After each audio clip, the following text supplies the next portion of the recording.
तो जैसा कि लास्ट एपिसोड में हमने देखा था कि डीमन क्लैन के सोल डिवावरिंग बेल आर्टिफैक्ट ने टियानफिंग क्लैन के लीडर को अपने कब्जे में कर लिया और उसके डिसाइपल्स को मास्टर एचिन को मारने के लिए भेज रहा था। इधर मास्टर एचिन को भी समझ आ गया कि अलग अलग सेक्ट के डिसाइपल किसी इवल पावर की पोजीशन में हैं और उन्हें इस कर्स स्पेल से आजाद करने का उनके पास कोई तरीका नहीं था। साथ ही उन्हें समझ आ गया कि इन डिसाइपल के लीडर से मिलने के बाद ही उन्हें अपने सवालों के जवाब मिलेंगे, इसीलिए उन्होंने अपनी टीम को 2 ग्रुप्स में बांट दिया। अब आगे तो इस एपिसोड की शुरुआत में हम केजिन और मुरोंग को देख पाते हैं जिन्होंने किंगफिंग सेक्ट में आग लगा दी थी। वेल ये दोनों यहाँ पर इसलिए आई है ताकि मास्टर एचिन पर अटैक करने वाले लीडर के बारे में इन्हें जानकारी मिल पाए। यहाँ पर केजिन को उन सभी डिसाइपल्स के चिल्लाने की आवाजें आने लगी तो मुरोंग से कहती कि इन छोटे मोटे सेक्ट को हैंडल करना बिल्कुल भी मुश्किल नहीं। चलो अब इनसे पूछेंगे कि आखिर हमारे मास्टर एचिन को खत्म करने की प्लानिंग कौन बना रहा। और फिर उसने तुरंत ही हॉल का मेन डोर ओपन कर दिया और देखती है कि वहाँ पर तो ढेर सारे डिसाइपल्स उसकी तरफ देखकर इवल स्माइल कर रहे। साथ ही साथ उन सबके पास वेपन्स भी थे जो देखते साथ ही केजिन ने डर के मारे तुरंत ही वो दरवाजा बंद कर दिया। और अब अगले सीन में हम देख पाते हैं कि वो सभी डिसाइपल्स इन्हें खत्म करने के लिए इनके पीछे पड़ गए। केजिन परेशान होते हुए कह रही थी कि पता नहीं अब हमारा क्या होगा, मुझे नहीं लगता कि हम मास्टर एचिन के पास जिंदा वापस जा पाएंगे। और उतने में एक बंदे ने सामने से आकर केजिन पर अटैक करना शुरू कर दिए। अपने 1-2 मूव में ही उसने केजिन की तलवार को उसके हाथ से छटक दिया था।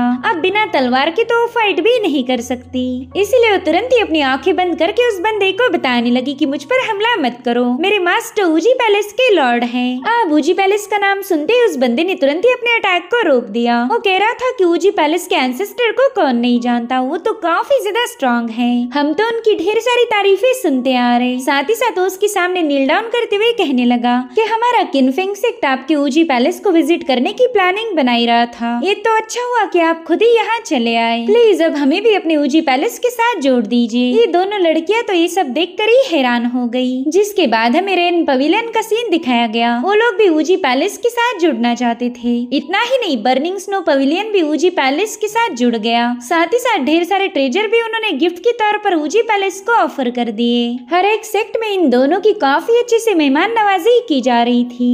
तभी मुरोंग के जिन से कहने लगी कि हम यहाँ पर उस बंदे की तलाश में आए थे जो हमारे मास्टर एचिन को खत्म करना चाहता, मगर हमें तो उस बंदे की एक भी इंफॉर्मेशन नहीं मिली। जिस पर केजिन कह रही थी मेरी बहन तुम्हें घबराने की कोई जरूरत नहीं, देखो तो हमारा ऊजी पैलेस कितने अच्छे से अलायंस बना रहा, तुम बिल्कुल टेंशन मत लो, आज ना कल हम उस बंदे के बारे में पता लगा ही लेंगे। क्यों ना तुम एक काम करो, तुम यहीं पर रुक के इंटरोगेशन शुरू करो और तब तक मैं दूसरे सेक्ट को विजिट करके आती हूँ। अभी अगला मिशन मैं अकेले ही पूरा करूंगी, तुम बिल्कुल टेंशन मत लो। यहाँ पर केजिन दिल ही दिल में कहने लगी कि अकेले जाने का एक और फायदा है, मैं वहाँ से अपने लिए भी ढेर सारे ट्रेजर कलेक्ट कर सकती हूँ। वैसे भी मास्टर एचिन का नाम सुनते ही सभी लोग मेरे सामने नील डाउन करेंगे, किसी में इतनी हिम्मत नहीं होगी कि मुझ पर अटैक कर पाए। अब अगले सीन में हम देख पाते हैं कि केजिन एक सेक्ट के सामने पहुँच गई। वो वहाँ के डिसाइपल्स को धमकाते हुए बता रही थी कि मैं ऊजी पैलेस की डिसाइपल हूँ, चलो जल्दी से मेरे सामने नील करके सबमिट कर दो। अब ऊजी पैलेस का नाम सुनते ही वो लोग कंफ्यूज हो गए क्योंकि उन्होंने पहली बार इस सेक्ट का नाम सुना था। और तभी उनका मास्टर उन्हें हुक्म देता है कि जल्दी से इस घटिया सी लड़की को खत्म कर दो। आखिर इसकी इतनी हिम्मत कैसे हुई कि हमारे सामने आकर हुक्म चलाए। अब केजिन देखते ही कि उन लोगों ने फटाफट से उसे चारों ओर से घेर लिया है और केजिन तो जरा भी पावरफुल नहीं थी कि इन सभी डिसाइपल्स का मुकाबला कर पाए, इसलिए उसने वहाँ से भागना शुरू कर दिया। वो यहाँ आई तो थी ट्रेजर के लालच में, मगर अब उसकी जान पर बनाई है। वो भागते हुए कहने लगी कि शायद मेरा यहाँ अकेले आना बिल्कुल भी सही नहीं था, इन लोगों ने तो अभी तक हमारे ऊजी पैलेस का नाम भी नहीं सुना, ये तो इम्पॉसिबल है। अभी सीन यहीं पर कट होकर हम मास्टर एचिन को देख पाते हैं जो कि अपने साथियों के साथ शुएंटियान गेट पर पहुंच चुके थे। उनके साथ आया हुआ डिसाइपल उन्हें बताने लगा कि मास्टर ये शुएंटियान सेक्ट के लोग काफी ज्यादा पावरफुल हैं, मुझे पूरा यकीन है कि आप पर जिन असासिन्स ने अटैक किया था वो इसी फैक्शन से बिलोंग करते होंगे। वहीं पर शियार भी इस जगह को देखकर काफी ज्यादा कंफ्यूज हो गई और दिल ही दिल में कहने लगी कि पता नहीं मुझे ऐसा क्यों लग रहा है कि मैं यहाँ पर पहले भी आ चुकी हूँ। और उतने में एक मास्टर ने बड़ी तेजी के साथ आकर मास्टर एचेन पर हमला कर दिया। हालांकि मास्टर एचेन अपने हाथ से उस बंदे की तलवार को रोक लेते हैं। साथ ही साथ वो कह रहे थे कि शायद हम एकदम सही जगह पर आए, इन्हीं लोगों ने मुझे मारने के लिए उन असासिन्स को भेजा होगा। जिसके बाद उस एल्डर से पूछने लगे कि चलो जल्दी बताओ, तुम लोग मेरे खून के प्यासे क्यों बने हो? मैं तो तुम्हें ठीक से जानता भी नहीं। मगर तब तक दो और एल्डर्स वहाँ पर पहुँच गए थे। उन्होंने एक साथ मिलकर मास्टर एचेन पर अटैक कर दिए, मगर एचेन तो बस एक ही झटके में इन तीनों को दूरपुश कर देते हैं। जिसके बाद उन लोगों से पूछने लगी कि बताओ तुम मुझे मारना क्यों चाहते हो? जिस पर वो एल्डर कहने लगा कि तुम्हारे सवालों के जवाब देने के लिए हमारे पास बिल्कुल भी टाइम नहीं है। और अब उन तीनों एल्डर्स ने मिलकर अपने अपने पावर्स को एक्टिवेट कर दिया। वेल इसे श्वेंटियन डीमन ब्लेड कहा जाता था, जिससे वहाँ पर एक फॉर्मेशन सेटअप हो जाता है और उस फॉर्मेशन से एक जायंट स्वॉर्ड बाहर आने लगी। इधर शियार भी उस मूव को देखकर थोड़ी सी हैरान थी। वो दिल ही दिल में कहने लगी कि पता नहीं क्यों मुझे ऐसा क्यों लग रहा कि मैं इस मूव को जानती हूँ। और फिर उसे याद आया कि अरे हाँ, यही तो सेक्ट है जो मुझे मॉर्टल रेल्म में असेंड होते ही सबसे पहले मिला। इन तीनों एल्डर्स ने मिलकर ही मुझे प्रोटेक्ट किया था। इधर डीमन ब्लेड मास्टर एचेन के काफी करीब पहुंच गई थी, तो मास्टर एचेन तुरंत ही उस ब्लेड को अपनी फिंगर से ही रोकने लगे। वहीं पर शियार को अच्छे से पता था कि तीनों मास्टर मिलकर भी लॉर्ड एचेन को हरा नहीं सकते, और अगर ऐसा ही चलता रहा तो फिर मैं मुसीबत में फंस सकती हूँ। मैं ये बात मास्टर एचेन को बिल्कुल भी पता नहीं लगने दे सकती कि मैं इस श्वेंटियन सेक्ट की मास्टर थी, वरना उन्हें तो ये लगेगा कि मैंने ही उन्हें असैसिनेट करने के लिए लोग भेजे थे। तो अब शियार खुद को बचाने के लिए तुरंत ही मास्टर एचेन के पास पहुंच गई। वो अपने पावर्स को एक्टिवेट करते हुए उन्हें बता रही थी कि ऐसे छोटे मोटे मसलों को मैं हैंडल करती हूँ, आप बिल्कुल फिक्र मत कीजिए। जिससे वो लोग बुरी तरह से घायल हो गए और साथ ही उनका फाउंडेशन भी वैनिश हो गया। उन तीनों मास्टर से कह रही थी कि इस फालतू टेक्निक को तुमने डीमन ब्लेड जैसा पावरफुल नाम क्यों दिया, ये तो बड़ी ही बेकार थी। जो सुनते साथ ही एक मास्टर जैसे तैसे उठ जाता है। उसने गुस्से में आकर अपने हाथ को स्लिट कर दिया, यानी कि ये किसी ब्लड सैक्रिफाइस टेक्निक का यूज करने वाला था। मास्टर एचेन भी उसकी इस मूव को विटनेस करने के लिए बेताब थे। वो सोचते कि अगर इस बंदे ने किसी अच्छी टेक्निक का यूज किया तो मैं भी उसे मास्टर कर लूंगा। इधर वो मास्टर ब्लड ब्लेड डीमन नाम की टेक्निक को एक्टिवेट करने लगा, मगर शियार तो उसे मौका ही नहीं देती। उसने तुरंत ही वहाँ जाकर उस पर एक जोरदार पंच हिट कर दिया, जिसके बाद उस मास्टर को लातों से धोते हुए कहने लगी कि पता नहीं तुम डीमन डीमन क्या लगा के रखे हो, तुम्हारी टेक्निक इतनी बेकार है कि उसमें डीमन जैसा पावरफुल वर्ड यूज भी नहीं होना चाहिए। वहीं दूसरी तरफ मास्टर एचेन और आर्टिफैक्ट तो शियार का ऐसा रौद्र रूप देखकर काफी ज्यादा हैरान थे और दोनों भी कंफ्यूज होकर इस नजारे को देख रहे थे। वहीं पर हम टियानफेंग क्लैन के एक बंदे को भी देख पाते हैं जो कि चुपके से शियार की सारी हरकतों को विटनेस कर रहा था। वो कह रहा था कि ये बंदी तो उस बुड्ढे की बड़ी खतरनाक तरीके से कुटाई कर रही। ये बुड्ढा इतना ज्यादा पावरफुल होकर भी ऐसे कैसे मार खा सकता, अगर मैं इसकी जगह होता तो कब का ही इस बंदी को निपटा देता।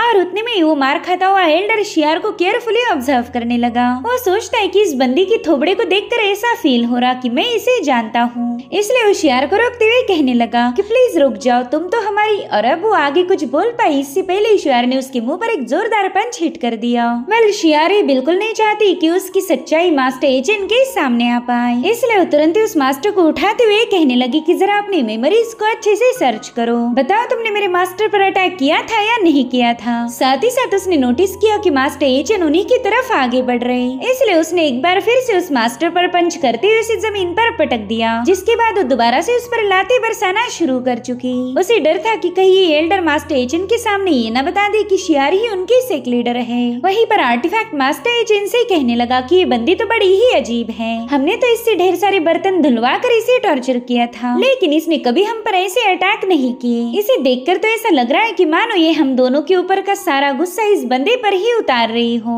वहीं दूसरी तरफ शियार उस बंदे की दाढ़ी पकड़कर उसे ऊपर उठा लेती है। वो कह रही थी बताओ इस सेक्ट का लीडर कौन है, जिस पर वो बंदा कह रहा था कि हाँ मैं ही सेक्ट का लीडर हूँ। जिस पर वो कह रही थी कि चलो ठीक है, अब मुझे उस बंदे का नाम बताओ जो कि हमारे मास्टर एचेन को मारना चाहता। जिस पर वो एल्डर कहने लगा नाम मुझे तो उसके बारे में कोई आइडिया नहीं। जो सुनते साथ ही शियार ने उसे दूर पटक दिया। साथ ही साथ मास्टर एचेन को भी बता रही थी कि उस मास्टरमाइंड के बारे में तो इनके पास कोई इन्फॉर्मेशन नहीं। मेरे ख्याल से इन्हें बस कठपुतलियों जैसे ही यूज किया जा रहा। मेरे ख्याल से अब हमारा यहाँ पर रुकने का कोई फायदा नहीं, हमने किसी और सेक्ट में जाकर इन्फॉर्मेशन कलेक्ट करनी चाहिए। मास्टर एचिन और आर्टिफैक्ट भी नोटिस करते हैं कि ये बंदी यहाँ से बड़ी ही जल्दी जाना चाहती, कुछ तो है जिसे ये बंदी हाइड कर रही। लेकिन मास्टर एचिन को फिर लग रहा था कि शायद शियार ने उनकी मदद की है, वरना वो उस बंदे को इतनी बुरी तरह से क्यों ही पीटती। मगर ये लोग वहाँ से जा पाए इससे पहले कि एल्डर को होश आ गया। वो बड़ी खुशी के साथ कहने लगा, सेक्ट लीडर आप वापिस आ गई। अब ये सुनकर तो शियार को बहुत बड़ा झटका लग गया। वो इस एल्डर से इतनी दूर थी कि उसका मुंह बंद करने के लिए उसके पास पहुंच ही नहीं पाई, और तब तक उस एल्डर ने उसका राज खोल दिया था।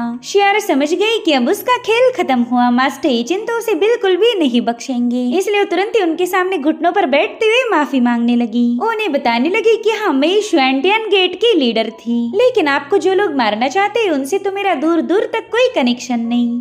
इधर मास्टर एचिन ने अपना हाथ आगे बढ़ाते हुए शियार की मुंडी नीचे कर दी। वो उसे मारना तो नहीं बल्कि बचाना चाहते थे। दरअसल वहाँ पर एक फ्लाइंग सोर्ड बड़ी तेजी के साथ पहुंच चुकी थी, मगर मास्टर एचिन ने तुरंत ही उसे साइड में पटक दिया और अब उस बंदे को तुरंत ही चुप करने लगे। साथ ही साथ वो शियार से कह रहे थे कि बताओ क्या ये बंदा भी तुम्हारे लिए काम करता है। जो सुनते साथ ही शियार तो काफी ज्यादा पैनिक हो गई। वो कहने लगी कि मैं अर्थ एंड हेवन की कसम खा के बताती हूँ कि मैं इस बंदे को नहीं जानती। मुझे तो ये भी नहीं पता कि ये लोग आपको मारना क्यों चाहते हैं। और उसी वक्त तो मार खाया हुआ एल्डर भी उठ जाता है। वो मास्टर एचिन को बता रहा था कि इसी बंदे ने हमें कंट्रोल करके रखा, साथ ही साथ इसने हमारे ढेर सारे डिसाइपल्स को एक मिशन पर भेजा था, और ये बंदा इतना ज्यादा पावरफुल है कि हम इसका मुकाबला ही नहीं कर पाए। अब उनकी बातें सुनते ही मास्टर एचिन ने अपने आर्टिफैक्ट को उन्हें चेक करने के लिए भेज दिया। तो आर्टिफैक्ट ने तुरंत ही जाकर अपनी स्पिरिचुअल पावर का यूज करते हुए उनकी बॉडीज को चेक किया, और आर्टिफैक्ट को उनकी बॉडी से वही स्ट्रेंज डिमोनिक ऑरा महसूस हुई जिसका यूज करके डीमन क्लैन ने कई सारे असैसिन्स को कंट्रोल किया था। तो आर्टिफैक्ट मास्टर एचिन को तुरंत ही बताने लगा कि इन सभी लोगों को उस कर्स स्पेल से कंट्रोल किया जा रहा। ये लोग बिल्कुल भी झूठ नहीं बोल रहे। जो सुनकर मास्टर एचिन शियार से कहने लगे कि चलो तुम्हारी भी जान बच गई।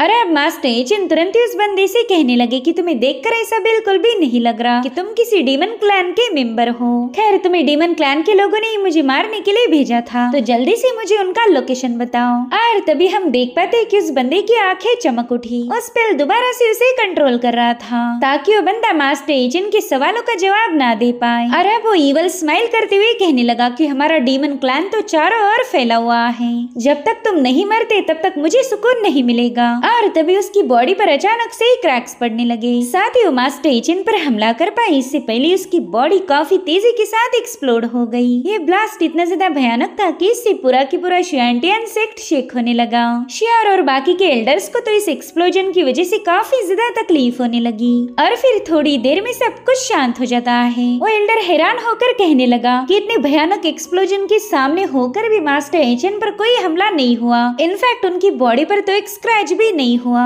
आखिर ये बंदा आया कहाँ से? वही दूसरी तरफ आर्टिफैक्ट मास्टर एचिन को बता रहा था कि अब हमें दोबारा से जीरो से शुरुआत करनी पड़ेगी। ये बंदा हमें उस मास्टरमाइंड तक पहुँचा सकता था, लेकिन इसने तो खुद को ही खत्म कर दिया। मेरे ख्याल से अब हमारा यहाँ पर रुकने का कोई फायदा नहीं। और उतने में एक एल्डर आकर मास्टर एचिन से बात करने लगा। वो कह रहा था कि हमारे श्वेंटियन गेट का नेटवर्क काफी ज्यादा स्ट्रांग है, हमारे जासूस हर सेक्ट में फैले हुए हैं, तो हमारे पास सभी सेक्ट की इन्फॉर्मेशन है। जिस बंदे ने खुद को एक्सप्लोर किया मैं उसके बारे में जानता हूँ। सब यहाँ पर आकर मास्टर एचिन की तलाश खत्म होगी। फाइनली उन्हें उस मास्टरमाइंड के बारे में पता चलेगा जिसने इन सभी असैसिन्स को कंट्रोल करके उन्हें खत्म करने के लिए भेज दिया था। अब सीन शिफ्ट होकर हम टियानफेंग क्लैन के अल्केमी रूम को देख पाते हैं। उनका लीडर एज यूजुअल अपने वेपन को फोर्स करने में बिजी था कि तभी उसका डिसाइपल भागते हुए वहाँ पर पहुँच जाता है। वो बंदा काफी ज्यादा घबराया हुआ था। वो तुरंत ही अपने लीडर को बताने लगा कि एक बहुत बड़ा ग्रुप हमारे टियानफेंग क्लैन की तरफ आगे बढ़ रहा है।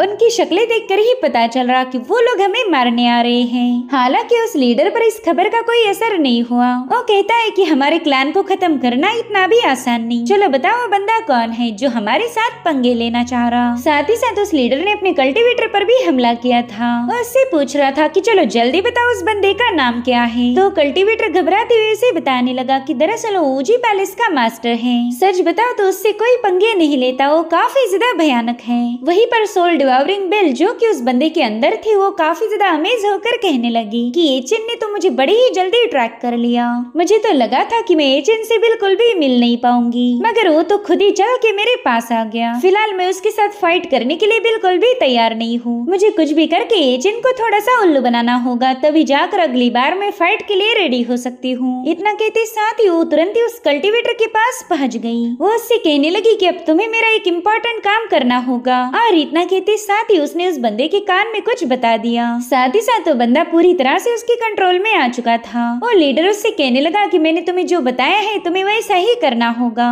तो बंदा भी तुरंत ही इसके लिए राजी हो गया। वेल, सोल कैप्चरिंग बेल की अगली प्लानिंग क्या थी ये हमें अगले एपिसोड में पता चलेगा। Thank you so much for watching. Bye bye, take care.